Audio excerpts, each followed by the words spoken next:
আমরা সাধারণত দেখি বড়লোকদের বিলাসবহুল এলাকাগুলো সবচেয়ে নিরাপদ হয়, কিন্তু যদি শোনো ভুল করে এমন এক ভিআইপি এলাকায় ঢুকে পড়ার কারণে 3টে সাধারণ ছেলেকে ইঁদুরের মতো শিকার করার ফাঁদ পাতা হয়েছে। ব্যাপারটা অবিশ্বাস্য মনে হলেও এই 3 বন্ধুর সাথে ঠিক এমনটাই ঘটে। এক মার্ডারের সাক্ষী হওয়ার কারণে ওই এলাকার সাইকো বাসিন্দারা মেইন গেট লক করে দিয়ে তাদের হান্ট করতে শুরু করে। কিন্তু এই হাই সিকিউরিটি কসাইখানা থেকে তারা কিভাবে জ্যান্ত ফিরে আসবে? আর ফাইনালে এই অহংকারী বড়লোকদের সাথে কি এমন হয় যা দেখে তোমার ঘাম ছুটে যাবে? সেই সব প্রশ্নের উত্তর দিতেই হাজির হলাম আজকের এই হার্ডকোর সার্ভাইভাল মুভির এক্সপ্লেনেশন নিয়ে। মুভি শুরুই হয় 3 তরুণকে ঘিরে। তারা একটা পার্টিতে যাওয়ার প্ল্যান করছিল, কিন্তু রাস্তায় এক বিশাল ট্রাফিক জ্যামে আটকা পড়ে তারা। কোনো উপায় না দেখে গুগল ম্যাপে দেখানো একটা বিকল্প রাস্তা বেছে নিতে বাধ্য হয় তারা। কয়েক মিনিট গাড়ি চালানোর পরই তারা এক ডেড এন্ড বা কানা গলিতে এসে পৌঁছায়। সেখানে ছিল একটা বিশাল গেট, যা একটি এলিট আবাসিক এলাকায় প্রবেশের রাস্তা। ঠিক সেখানেই তাদের দেখা হয় এক মহিলার সাথে, যে একটি লাল রঙের স্পোর্টস কার চালাচ্ছিল। দেখে মনে হচ্ছিল সে ওই কমপ্লেক্সের একজন বাসিন্দা। মহিলাটি বেশ ভালো মানুষ ছিলেন। এই তরুণরা যখন তাকে মিথ্যা বলে যে তারা এই কমপ্লেক্সে তাদের এক বন্ধুর সাথে দেখা করতে এসেছে, মহিলাটি তাদের জন্য গেট খুলে দেন। কিন্তু ভিতরে ঢুকে কিছুক্ষণ ঘোরার পরই তারা বুঝতে পারে এক্সিট গেটটা বাইরে থেকে তালাবদ্ধ। তাই বাধ্য হয়েই গেট খোলার জন্য তাদের স্থানীয় বাসিন্দাদের সাহায্য চাইতে হয়। কিন্তু যাদের কাছে তারা সাহায্য চাইলো, কেউ তাদের পাত্তাই দিল না। সবাই কেমন যেন অদ্ভুত উদাসীন আচরণ করলো। অবশেষে তারা সেই লাল গাড়ির মহিলাটিকে দেখতে পায়। মহিলাটি কমপ্লেক্সের সবচেয়ে বড় এবং বিলাসবহুল একটি বাড়ির ভেতরে ঢুকছিল। ছেলেগুলো সাহায্য চাওয়ার শেষ আশায় ওই বাড়ির ভেতরে পা বাড়ায়। তবে ভেতরে যাওয়ার আগে চলুন এই 3 তরুণের সাথে আপনাদের পরিচয় করিয়ে দেই। কালো জ্যাকেট পরা ছেলেটি হলো টিয়ন, সবচেয়ে খাটো ছেলেটার নাম হলো কেভিন, আর সাদা টি শার্ট পরা ছেলেটা হলো ডেরেক। সাহায্য চাওয়ার জন্য তারা যখন বাড়ির ভেতরে উকি দেয়, সাহায্য তো দূরের কথা, উল্টো তারা এক ভয়ঙ্কর খুনের দৃশ্য দেখে ফেলে। তারা দেখে এক লোক সেই লাল গাড়ির মহিলাটিকে প্রচন্ড জোরে আঘাত করছে, আর মহিলাটি মেঝেতে লুটিয়ে পড়ে। তাদের উপস্থিতি টের পেয়ে যায় লোকটি। ছেলেগুলোর দিকে গুলি ছুটে আসে, একটুর জন্য প্রাণে বেঁচে যায়। লোকটির হাত থেকে কোনো মতে দৌড়ে পালায় ডেরেক আর তার বন্ধুরা। তারা পুলিশকে ফোন করার চেষ্টা করে, কিন্তু বরাবরের মতোই সেখানে মোবাইলের কোনো সিগন্যাল ছিল না। আর ঠিক তখনই তৃতীয়বারের মতো আরেকজন বাসিন্দা তাদের দিকে রাইফেলে তাক করে গুলি চালায়। প্রাণের ভয়ে ডেরেক আর তার বন্ধুরা একটি গাড়ির গ্যারেজে ঢুকে লুকিয়ে পড়ে। যতক্ষণ না পরিস্থিতি শান্ত হচ্ছে, তারা সেখানেই থাকার সিদ্ধান্ত নেয়। এদিকে ফিরে আসি সেই খুনির কাছে, যার নাম জ্যাকব। জ্যাকব ওই মহিলার মৃতদেহ নিয়ে বেশ বিভ্রান্তে পড়ে যায়। কে জানে তাদের মধ্যে কি সম্পর্ক ছিল, কিন্তু ডেরেক আর তার বন্ধুরা যেহেতু এই খুনের চাক্ষুষ সাক্ষী, তাই জ্যাকব তাদের শেষ করে দেওয়ার জন্য বাইরে বেরিয়ে পড়ে। ডেরেকরা যে গ্যারেজটায় লুকিয়েছিল, ঠিক তার উল্টো দিকেই জ্যাকবের সাথে এক প্রতিবেশী দেখা হয়। সেই প্রতিবেশী জ্যাকবকে সতর্ক করে বলে এলাকার 3টে বহিরাগত ছেলে ঢুকে গেছে, তাকে সাবধান থাকতে হবে। জ্যাকব সেখান থেকে চলে যাওয়ার পরপরই ডেরেকের গ্যারেজে হঠাৎ করে আলো জ্বলে ওঠে। সামনে দাঁড়িয়ে গ্যারেজের মালিক ক্রিস্টোফার, একজন বয়স্ক দাদু যিনি একাই থাকেন। তবে অন্যান্য বাসিন্দাদের তুলনায় তার আচরণ বেশ আলাদা ছিল। ডেরেক কোনো রকম ভনিতা না করে দাদুকে বলে ফেলে তারা একটু আগে একটা খুন হতে দেখেছে। সে দাদুর কাছে পুলিশকে ফোন করার জন্য টেলিফোন ব্যবহার করার অনুমতি চায়। দাদুর বাড়ির ভেতরে টিয়নের নজর যায় কিছু ট্রফির দিকে। টিয়ন নিজে একজন ফুটবল অ্যাথলেট, আর সে বুঝতে পারে এই দাদু একসময় একজন দুর্দান্ত অ্যাথলেট ছিলেন। তাদের বসতে দেওয়া হয় এবং খাওয়ার জন্য পানি অফার করা হয়। এরপর ডেরেকরা খুলে বলে সবকিছু, কিভাবে তারা এখানে এলো, কিভাবে খুনের সাক্ষী হলো।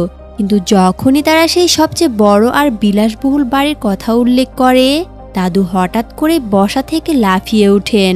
কারণ জ্যাকব আসলে এই কমপ্লেক্সের একজন যাজক বা পুরোহিত। শুধু তাই নয়, এই পুরো কমিউনিটির প্রধান নেতা। স্বভাবতই দাদু রেগে যান এবং সরাসরি তাদের দিকে পিস্তল তাক করেন। অবস্থা বেগতিক দেখে টিয়ন তার গলায় ক্রুশবিদ্ধ চেনটা বের করে কসম খেয়ে বলে তারা সত্যি কথা বলছে।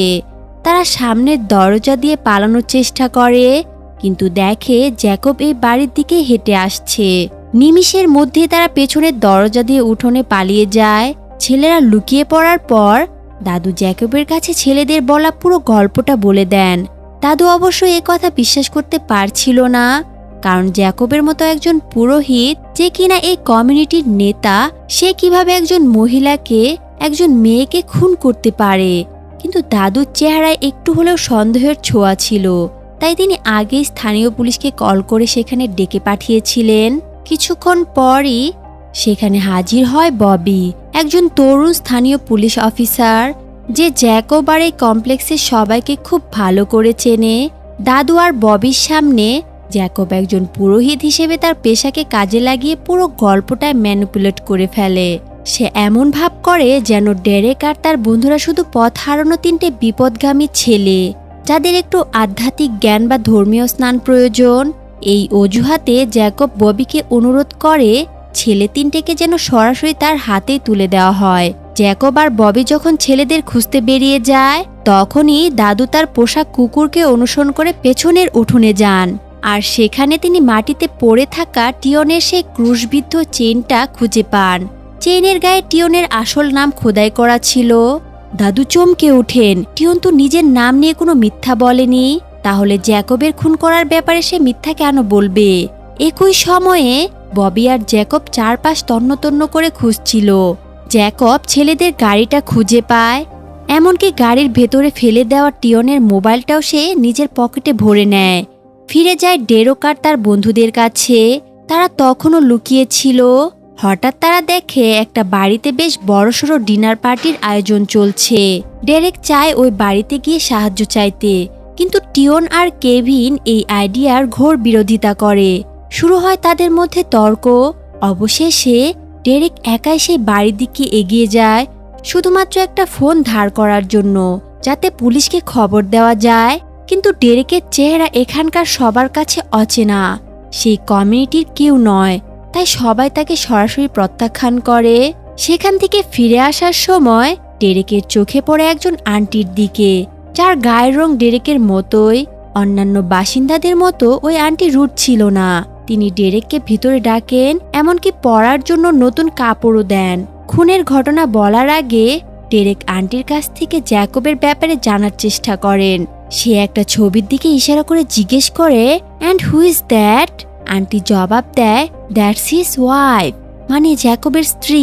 কিন্তু ডেরেক তো জ্যাকবের বাড়িতে অন্য এক মহিলাকে দেখেছিল। আন্টি জানায় জ্যাকবের স্ত্রী একজন সরকারি কর্মকর্তা, যিনি এখন শহরের বাইরে আছেন। তাহলে জ্যাকব যাকে খুন করেছে সেই মহিলাটিকে কোনো মাসাজ করা মেয়ে নাকি এসপিজি জারাম সুপার, কে জানে। আন্টি শুধু জ্যাকবের স্ত্রীর ছবি দেখাননি, তিনি এই এলিট কমপ্লেক্সের তৈরি পেছনের গল্পটাও শোনান। 10 বছর আগে জ্যাকব নিজে এই কমিউনিটি গড়ার স্বপ্ন দেখেছিলেন। তার লক্ষ্য ছিল এমন এক ছোট কমিউনিটি তৈরি করা, যেখানে সবাই ধর্মীয় শরিয়া আইন কঠোরভাবে মেনে চলবে। বাইবেল থেকে মুখস্থ করা কিছু আয়াত শুনিয়ে জ্যাকব অনেক ধনী অনুসারীদের মন জয় করে নেয় এবং এখানকার সর্বোচ্চ নেতা হয়ে ওঠে। ডেরেক ভালো করেই জানতো আন্টি তার কথা বিশ্বাস করবে না, তবুও সে জ্যাকবের খুনের কথাটা আন্টিকে বলে দেয়। আন্টির মনে গভীরে হয়তো বিশ্বাস হচ্ছিল, কিন্তু তিনি এই সত্যিটা মানতে অস্বীকার করেন, কারণ এই সত্যিটা প্রকাশ পেলে গত 10 বছর ধরে তিল তিল করে গড়ে ওঠা তাদের কমিউনিটির সুনাম ধুলোয় মিশে যাবে। তবে মানবতার খাতিরে আন্টি পুলিশকে ফোন করেন এবং ডেরেককে বাড়ি থেকে বেরিয়ে যেতে বলেন। কয়েক মিনিট রাস্তার ধারে বসে থাকার পরই পুলিশ অফিসার ববি সেখানে হাজির হয়। সে ডেরেককে খুঁজে পেয়ে সরাসরি তার গাড়িতে তুলে নেয়। উদ্দেশ্য একটাই, তাকে পুরোহিত জ্যাকবের হাতে তুলে দেওয়া। অন্যদিকে টিয়ন আর কেভিন তারা এদিক ওদিক ঘুরতে ঘুরতে একটা মেয়ের দেখা পায়। মেয়েটি তার বন্ধুর জন্মদিনের পার্টিতে এসেছিল। টিয়ন আর কেভিনের মতোই মেয়েটিও বাইরের দুনিয়ার মানুষ এবং এখান থেকে দ্রুত পালাতে চাইছিল, কিন্তু একটা ছেলে যে কিনা মেয়েটার উপর ক্রাশ খেয়েছে, সে তাকে বাধা দিচ্ছিল। টিয়ন আর এক মুহূর্ত দেরি না করে ছেলেটার ঘাড় চেপে ধরে এবং গেটের লক খোলার কোড নাম্বার দিতে বাধ্য করে। তারা তিনজন যখন পালানোর প্রস্তুতি নিচ্ছিল, ঠিক তখনই টিয়ন আর কেভিনের চোখ পড়ে পুলিশের গাড়ির দিকে। গাড়ির ভিতরে বসে আছে ডেরক। মেয়েটি জানায় পুলিশের গাড়িটা গেটের দিকে যাচ্ছে না, উল্টো দিকে যাচ্ছে। টিয়ন আর কেভিন বুঝতে পারে ডেরক বিপদে আছে।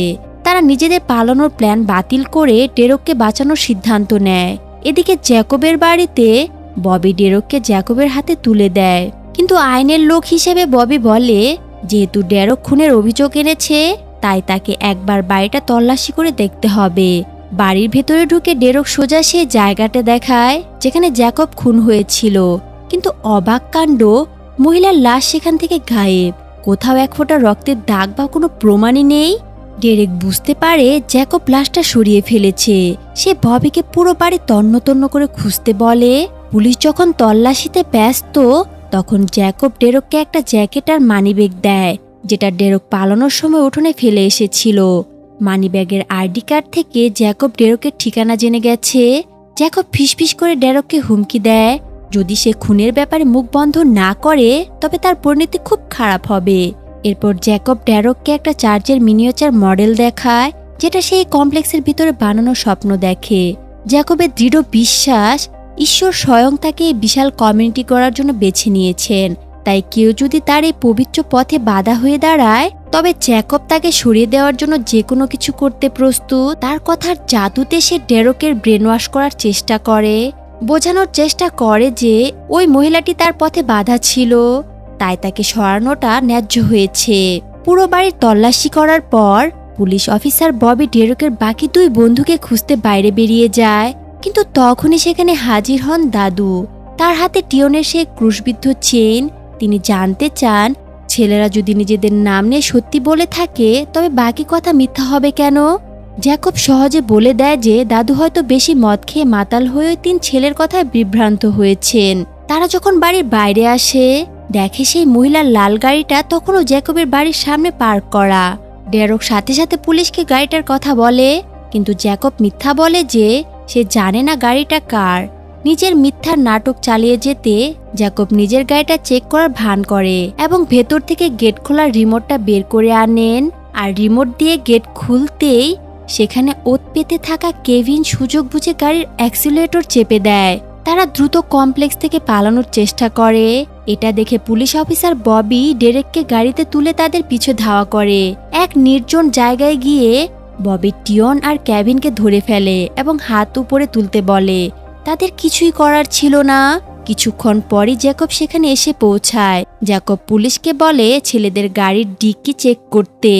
আর হ্যাঁ, সেই নিখোঁজ মহিলার মৃতদেহটা পাওয়া যায় ডেরকের গাড়ির ডিক্কিতে। এটা পরিষ্কার জ্যাকবের চাল ছিল। সে আগে থেকেই এই প্ল্যান করে রেখেছিল। কিন্তু পুলিশ অফিসার যখন লাশটা পরীক্ষা করছিল, সে হঠাৎ বুঝতে পারে মহিলার পালস এখনো চলছে। তার মানে সে এখনো বেঁচে আছে। ববি যখনই মেডিকেল টিমের সাহায্য চাওয়ার জন্য রেডিও হাতে নেয়, জ্যাকবের বুক কেঁপে ওঠে। মহিলাটি বেঁচে থাকলে তো সব সত্যি ফাঁস হয়ে যাবে। তাই এক মুহূর্ত না ভেবে জ্যাকব পেছন থেকে পুলিশ অফিসার ববিকে গুলি করে দেয় এবং ডেরকদের শেষ করে দেওয়ার জন্য বন্দুক তাক করে। কিন্তু জ্যাকবের এই প্ল্যান ভেস্তে যায়, কারণ ঠিক সময়ে সেখানে এসে হাজির হন আমাদের দাদু। গাড়ির ডিকিতে থাকা মহিলাটিকে দেখে দাদু চিনে ফেলেন। এই মহিলাটি আসলে চার্চের নতুন এক সদস্য। সব সত্যি জলের মতো পরিষ্কার হয়ে যায়। জ্যাকব আসলে তার নিজের অনুসারীর সাথেই অবৈধ সম্পর্কে জড়িয়ে পড়েছিল। আর মহিলাটি যখন সেই গোপন সম্পর্কের কথা ফাঁস করে দেওয়ার হুমকি দেয়, তখন জ্যাকব তাকে খুন করার সিদ্ধান্ত নেয়। শুরু হয় স্নায়ু জমানো এক মেক্সিকান স্ট্যান্ড অফ। জ্যাকব বন্দুক তাক করে কেভিনের দিকে, ডেরেক বন্দুক তাক করে জ্যাকবের দিকে, আর দাদু বন্দুক তাক করেন ডেরেকের দিকে। নিজের সম্মান ধুলোয় মিশে যাচ্ছে বুঝতে পেরে জ্যাকব দাদুর কাছে ক্ষমা চায় এবং নিমিষের মধ্যে দাদুকে গুলি করে দেয়। ছেলেরা গাড়ি চালিয়ে জ্যাকবকে ধাক্কা মারে। জ্যাকব ছিটকে পড়ে যায়, কিন্তু সে তখনও বেঁচে ছিল এবং সেখান থেকে পালিয়ে যায়। দাদুর অবস্থা খারাপ দেখে ডেরক আর তার বন্ধুরা মহিলাটিকে নিয়ে দ্রুত হাসপাতালের দিকে রওনা হয়। মহিলাটিকে হাসপাতালের নার্স কোকুমের হাতে নিরাপদে বুঝিয়ে দিয়ে তারা বাড়ির দিকে রওনা হয়। ডেরক সবার আগে তার বাড়িতে নামে। কিন্তু বন্ধুকে একা ছাড়তে না চেয়ে টিওনো গাড়ির দিকে নেমে ডেরেকের বাড়িতে এক রাত থাকার সিদ্ধান্ত নেয়। তারা বাড়ির দরজা খুলে ভিতরে ঢুকতেই তাদের রক্ত হিম হয়ে যায়।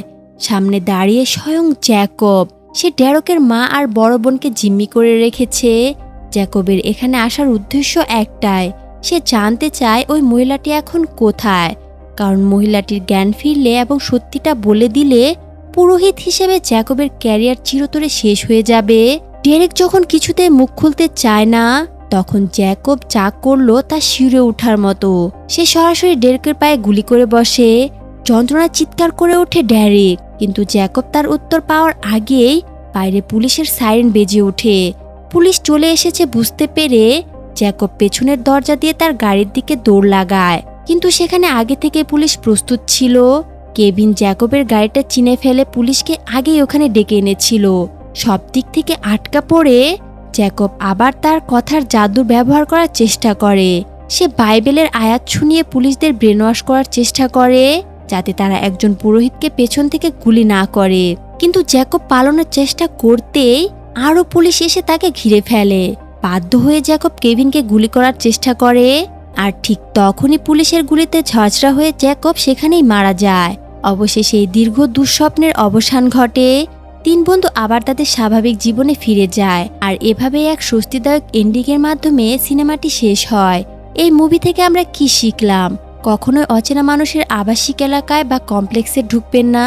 আমি সঙ্গীতা, পুরো ডিরেক্টর প্ল্যানের পক্ষ থেকে আপনাদের সবাইকে ধন্যবাদ জানাচ্ছি। দেখা হবে আগামী ভিডিওতে। তো কেমন লাগলো পড়তে পড়তে সাসপেন্স আর থ্রিলে মোড়ানো আজকের এই গল্পটি? জ্যাকবের এই ভণ্ডামি আর তিন তরুণের বেঁচে ফেরার লড়াই কি আপনার গায়ে কাটা দিয়েছে? কমেন্ট করে অবশ্যই আপনার অনুভূতি জানাবেন।